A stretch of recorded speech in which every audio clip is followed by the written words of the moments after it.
This is the Peter Greenwood Show at the Edinburgh Fringe. I am sitting in the salubrious confines of Brooks Club in the Pleasance Dome. If we look to our right, there is in fact a dome, which makes walking through in 28 degree temperature fantastic. 10 out of 10. Could not enjoy it more. Air conditioning is not a thing in the UK. No, it's not, but that's one thing we miss. Yeah, as Americans, we are very used to it. Could you tell me your name and your show titles, please? My name is Erin Island. And I'm Andrew McCammon, And and our we show is are called Married Without Children. Have you, just between us girls, have you rehearsed that? That's how we start the show. Okay. So absolutely. Yes, most definitely.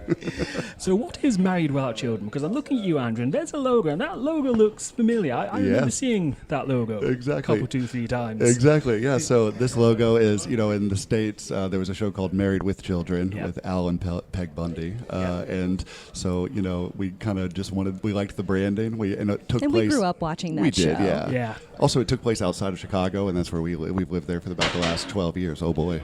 You missed.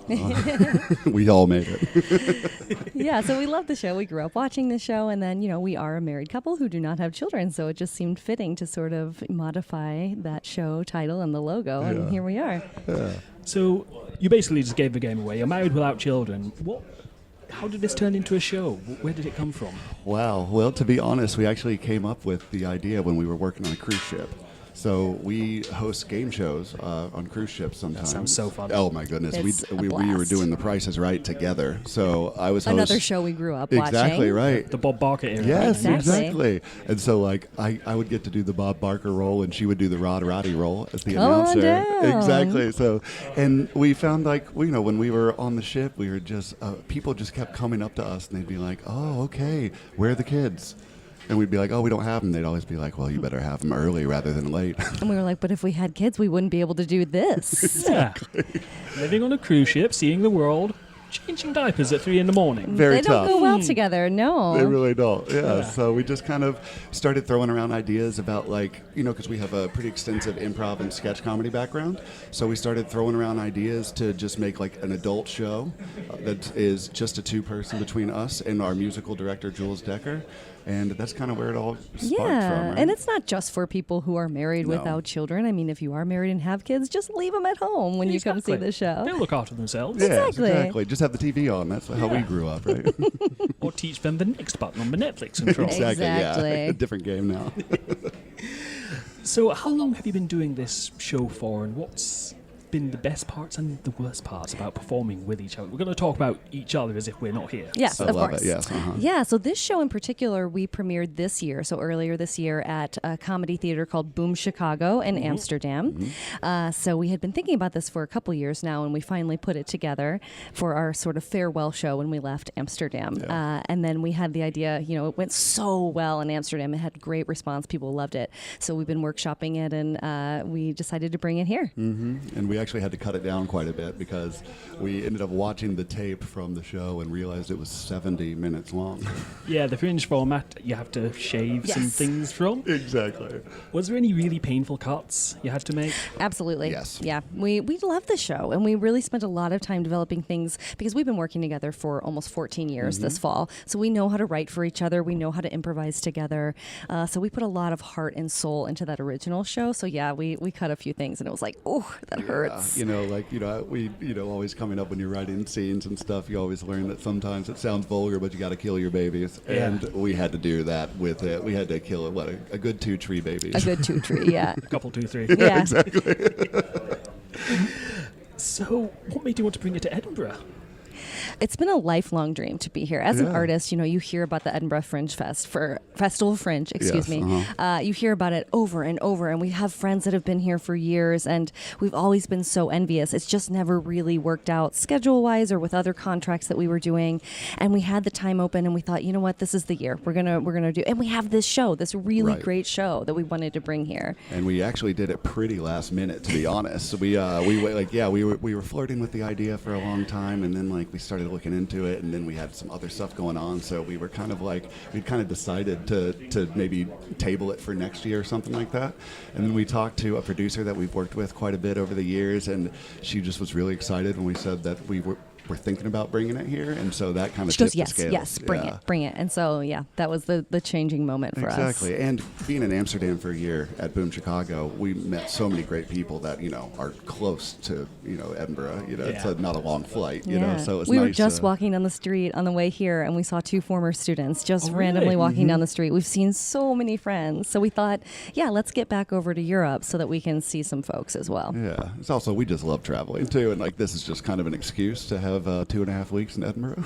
It's nice. It's nice to have that excuse. Yeah, Yes, absolutely. exactly. And we visited Scotland last year. summer, and we just fell in love with it. So not only do we get to come experience it, but my in-laws, Andrew's parents, are going to visit as well. So we get to bring them into the mix as well. Yeah. And then we'll go drive around the country a little bit with a car and, show them some stuff that's not just Edinburgh, which we really loved last time as well. Yeah, there's a lot to see around here. And Scotland's very compact. Like, if you're driving in Illinois, if you drive 4 hours, you're still in Illinois. Exactly. Yes. If you drive 4 hours, you can be in France, you can be having a baguette. It's fabulous. It's amazing, It's right? so I great. think we're very envious of that as people from the States, to be completely honest. Absolutely. Yeah, because, you can just do so much. Like, living in Amsterdam, we were able to just, we went to Germany one time. We went to London. We went to Belgium. Yeah, we're traveling all over the place just with 90-minute flights. It was fantastic, or a train ride, Yeah, and it's so cheap as well. Yes. is. Parts of Europe. Yes, Absolutely. most And as especially artists, now. that's an important thing. Yes, very much so. Yeah. Especially at Fringe, where it's not cheap. It's No. not. No. We this like to is- say that we spent more on this show than we did on our honeymoon. And that's not a lie. That is not an exaggeration. absolutely That is true. absolutely true. Is that a good thing or a bad thing? I think right now I think it's good. I mean, we Yeah. enjoyed our honeymoon very Uh-huh, much, but this again was a bucket list item for Yeah. us. So well worth the money. I think so too, yeah. And just also being able to see friends that we performed with at Boom and we worked with and stuff like that. And just being able to hang out with them, have a couple pints at the pub and stuff like that has just been awesome because it's been 6 months since we've seen a lot of these folks. Yeah. So I'd like to ask a little bit about the show again, which we got completely sidetracked. We got Yeah. derailed. We got derailed, which is fine. It's fine. It happens. It's the Fringe. It's Yeah. fine. So, what elements did you decide you wanted to put into the show and you wanted to leave out? Because I don't know if it's kind of a touchy issue about having kids. Some people don't ask me why about having children or not having children. Yeah, I think we don't necessarily, focus too much on the not having children thing. It just sort of is who we are. And so it's more of an embodiment. We are a couple who is free, who likes to travel, who likes to have fun and live life to the fullest. So that's really the overarching theme.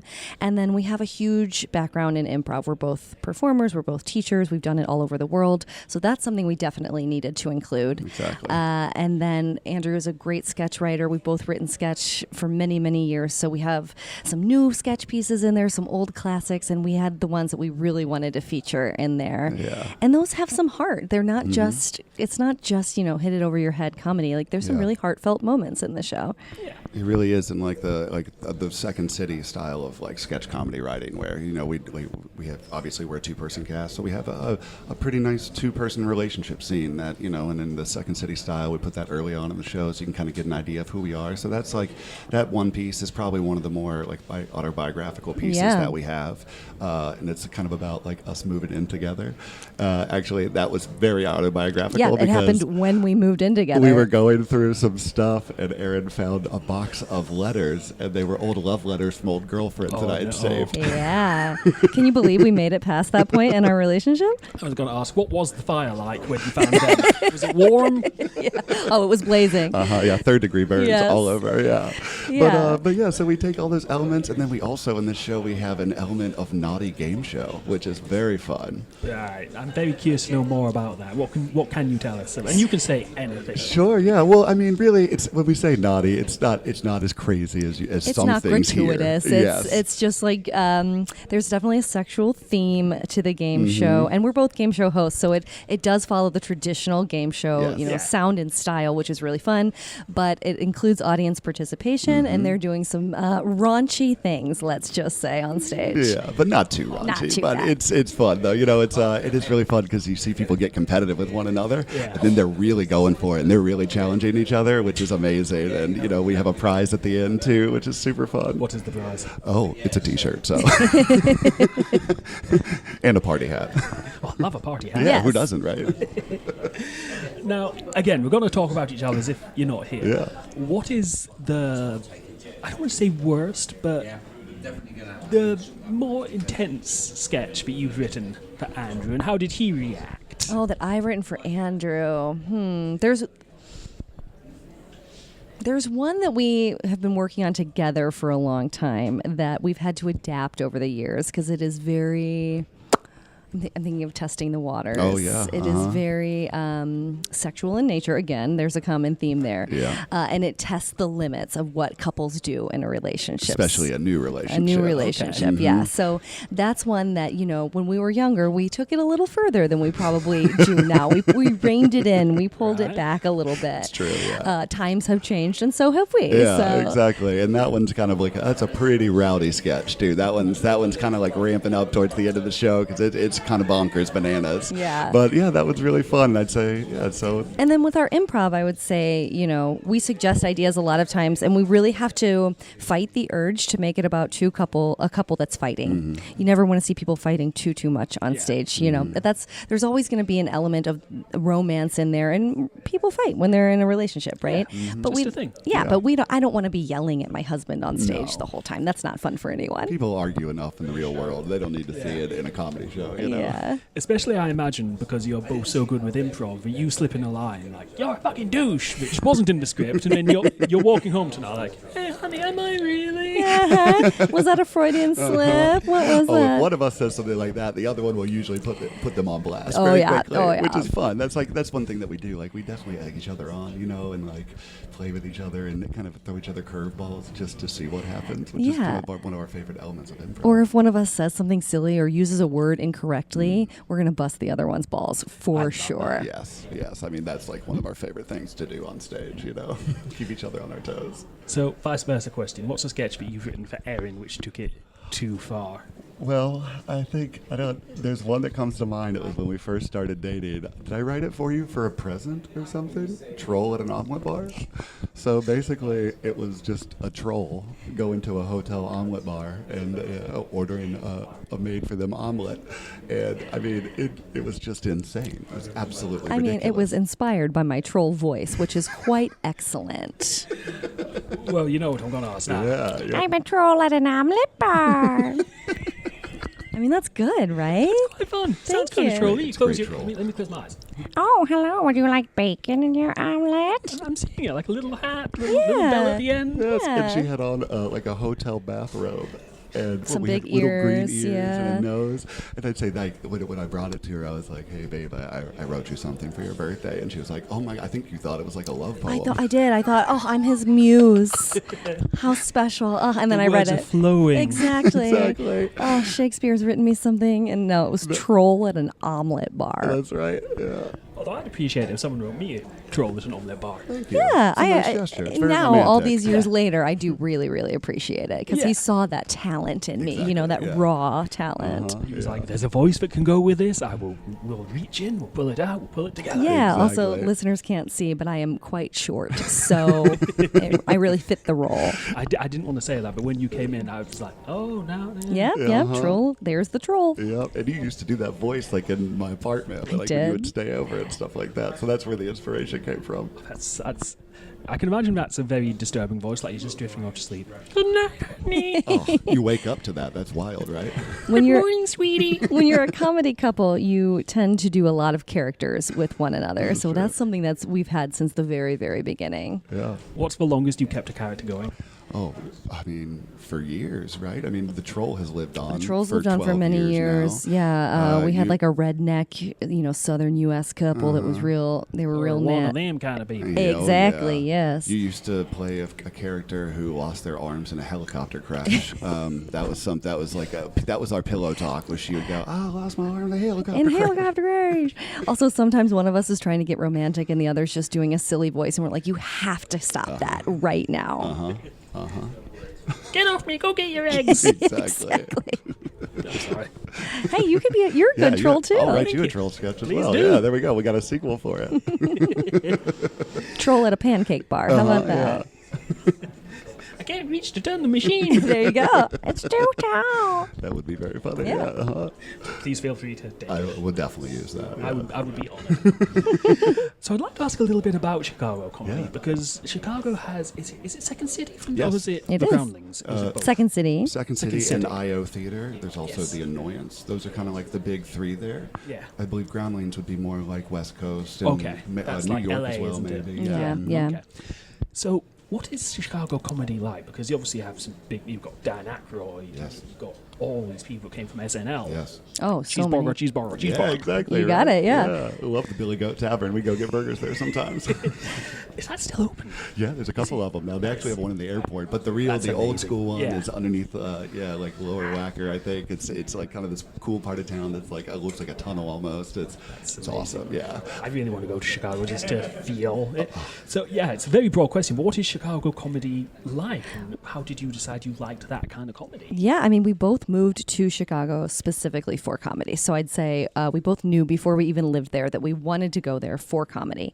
And we started studying at Second City. And it's the home, it's the mecca, it's the hub. Yeah. Like you said, there's so many classic comedians that are from there, as well as contemporary comedians. I mean, you think of Tina Fey, you think of Amy Poehler, all these people, they all studied and performed at Second City. So that was the instant draw.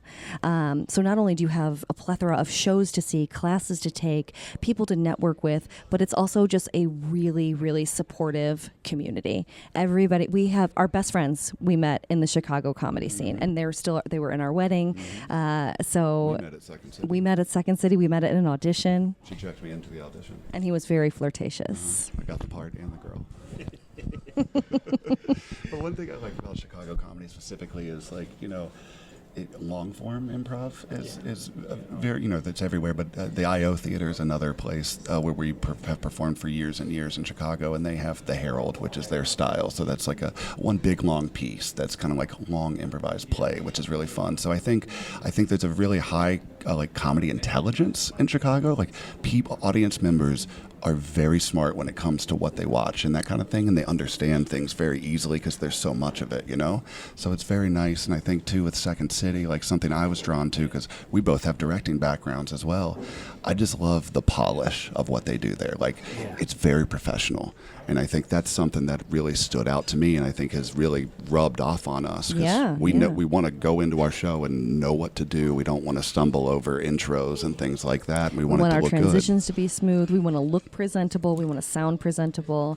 And again, that's from watching shows at the Second City and just being in awe of what they were doing and wanting to emulate that style of comedy. And I think too, something I grew up in North Carolina, and I was in a sketch comedy troupe back there, and we loved props, wigs, costumes. And then when I moved to Chicago and saw what they were doing on like the resident stages at Second City, back then that was pre-COVID, so everyone is dressed down now. Everyone just wears athleisure, but they were in suits and dresses and heels, and had almost no props. Exactly. They just use sound cues and object work, and and we'll do the occasional prop Of or course. wig, the troll ears when necessary. Yeah. But I like it's minimalist, and it makes it really spoke to us, I think, because use your object work, use your acting, use sound effects to kind of inform the audience about like what they need to know. Then one, you can save money because buying props gets expensive, and two, it's like also less to carry, which is helpful at Fringe. Very much. Because once you do a show at Second City, everyone just takes their props and goes to the Ale House, which is a very famous old dive bar, and so you just see bags of props everywhere, So like it was nice when we started dwindling that down a little bit. And another thing that we use, I would say, is live music. We have a musical director that we use in our show. It's Joel Stecker. He's fantastic. And we've worked with so many musical directors over the year. And adding just a little piano underscoring to your scenes can make the hugest difference. It's magical because they are another player. They're another improviser in the show with you. Yeah, it's very impressive. And he does all the sound cues, too. So he's got a little command center. He's got his laptop. He's got a keyboard, and he's running on QLab, doing cues, playing the piano, and looking up at the lights people and calling scenes if it's an improvised piece. So, he's a magic man. It almost sounds like another Fringe. I don't know if there is a Chicago Fringe, is there? There's our sketch fest and things like that. Yeah. I'm not I sure. don't think there's a Fringe specifically, but we could be wrong. That could be, yeah. I know there's a New York one and there's a Hollywood one. Yes, But there should be a Chicago There one. should. If Yeah. there's not, that would surprise me if there's not. But Yeah. yeah, we've never gone to see it or anything. So that's kind of We'll wild. check it out. Yeah, We'll look exactly. into Now it. I feel like I need to do a Google search. I kind of feel like we need to let's Google that. Let's see if there is a If Chicago. there's Chicago Yes. Fringe, I feel like there has to be. That's a There big must city, be, you and know. especially with all the comedy talent it is Exactly. in Yeah. Chicago. Exactly. Maybe if not every day is Comedy Fringe in Chicago. Mm-hmm. There's a lot of great theaters there too that have different styles of comedy as well. So Oh, there was a Chicago Fringe. okay. When did it shut down? It was founded in 2009 and it finished in 2016. Oh wow. Okay. Well, we were there for We were there for part of that 5 time, years of but that. Yeah, exactly. We didn't have our act together. Yeah, then. that's true. Uh-huh. This first paragraph here, I'm not making this up. All fringe festivals trace their roots to the Edinburgh Festival Fringe. See, look That at that. sounds right. There you go. It's amazing, isn't it? Yep. Yeah, we've been hearing about this for years. It really is a dream to finally get here and be a part of it, you know? And I know you've got other things to do today. I can't keep you here. I could just talk about Chicago comedy and the show and all that kind of thing. But what is next for the show after the Fringe? Will you take it back to its longer version, or have you gotten attached to the shorter version? I think we're going to keep it adaptable at this point based on, where we pitch it next, who has interest in it next. It's nice that we have more material to add to it if we need. And it's ever changing. We've even changed it since we've been here. Yeah. Yeah, that's something I was going to ask. Have you had to adapt the show to Scottish audiences? Yes, well, I think, and this is something we learned performing a lot in the Netherlands, is that it's kind of talking about how just people in Chicago kind of know exactly what's going on, but here in Europe, I feel like you have to explain things a little bit more just because people are from different places, So I think like we've kind of adapted the way we introduce the show and kind of things like that, and just to make it maybe more accessible. I guess. Yeah. We explain things in a fun, lighthearted way so that people know, you're going to be seeing lights down, lights up. Sometimes you'll see us make things up. Sometimes things will be scripted. So we try to make sure that people understand that. And then also just when doing audience interaction, that's a big thing that we've learned in Europe is that there might be names that we don't understand how to pronounce right away. So really repeating and connecting with people so that we don't butcher their name or their culture or where they're from or make fun of it too much in a way that's offensive. We try to understand where people are coming from so that we can do an accurate representation of them on the stage. Yeah. Is that frustrating at all, having to explain No, things? not at all. I think it's made us better performers, to be Yeah. completely honest. It really has. I mean, it's stretched us, It makes it more accessible, and it just challenges you in different ways, which I think has been very helpful. Yeah, and also you have to realize just because maybe somebody does a clap in between scenes, that doesn't mean they're not liking it. They just maybe don't know that that's what they're supposed to do, right? Yeah. And then you see people after the show, and they're like, "Oh, that was absolutely fantastic. We loved it." And we're like, "Oh, okay, you didn't clap, but." Yeah. There's a Scottish comedian, Billy Connolly, and he toured in 1994. That's when he did a tour of Scotland. It was all filmed for a documentary and stuff. And he said that in different parts of Scotland, people will turn up like, okay, impress me. Show me what you've got. So they'll go wild at the end, but they won't laugh much during the show? Yeah, well, I mean, we had 2 shows here so far, and I'd say like the first night there were some Americans in there and some people who were very familiar with sketch and improv, so they knew to clap in between pieces. But I'd say last night maybe the audience didn't really know that, but huge smiles on their faces. We actually ended up having the 2 people who were involved in our Naughty Game show last night. We were walking down the Royal Mile after our show, and they had on their little party hats, and they were handing out our flyers. That's amazing. It was awesome. It That is really so was. cool. And they kept telling people they didn't pay us to do this. We just saw the show. We really liked it. It was amazing. Yeah. So that was so heartwarming, Yeah. That's one of the good things about the community of the Fringe here in Edinburgh is that people will talk about other people's shows and they will be like, hey, are you okay? Because I know I've said this before, but this is my 6th year doing this. Wow. And when I first came here, I was like, okay, everyone's going to be in for themselves. It's going to be very dog-eat-dog. Couldn't be more different. It actually reminds me of Chicago in that way. It's really supportive.